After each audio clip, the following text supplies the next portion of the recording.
Bloodgrounds is a tactical turn-based strategy game about managing gladiators in an arena. Think of it as a mix between chess-like combat and running your own gladiator school, with a revenge story thrown in. What makes it interesting is the permadeath system, because when your fighters die, they are gone for good, along with their gear, which makes every battle feel important. The combat definitely has some depth with environmental tricks and positioning, plus you're managing a whole city between fights. So the game's story is pretty straightforward. You start as a kid who got thrown into the arena with your dad by the emperor. Unfortunately, your father dies. You grow up fighting for survival, and after 19 years you finally earn your freedom. Now you have inherited an estate and you're building up a gladiator team to eventually take revenge on the emperor, who ruined your life. It's a classic revenge tale, but it gives the game a clear goal. The combat happens on a grid where units take turns based on their initiative stats. You move your gladiators around, attack enemies, and use different abilities. Each character has action points that let them do stuff. Moving costs points, attacking costs points, and using special abilities costs points. You have to think about positioning because you can do things like kick enemies into spiked walls or explosive barrels. Each gladiator belongs to a class and they all play differently. You've got the basic warriors, archers and mages who cast spells, healers and some hybrid types. The abilities use those action points I mentioned, so you're constantly deciding whether to use a big powerful move now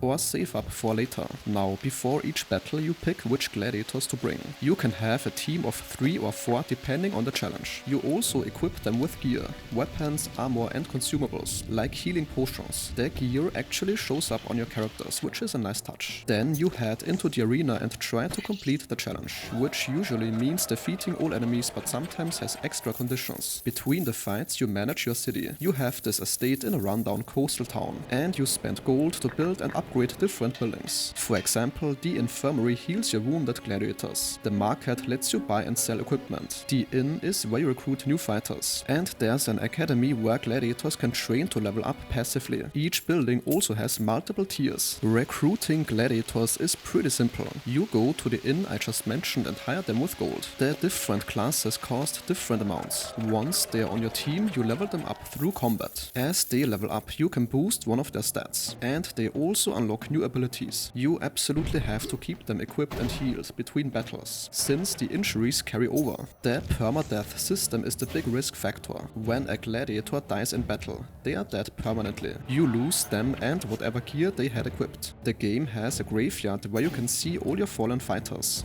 The game is structured around different regions and ages. Each region has its own arena with multiple challenges, easy ones, medium ones and hard ones. The challenges are usually a series of battles you fight in a row, without fully healing between them. If you beat the champion of a region, you progress to a new age, which unlocks more stuff. New buildings, new items and new enemy types. The combat definitely has some nice variety, because enemies use the same rules you do. Some battles also have special rules like the floor freezing periodically. The audience system gives you bonus objectives during fights. If you complete them, you get extra gold or items after battle. And that sentence concludes today's video. If your time was respected, a like or comment is very much appreciated.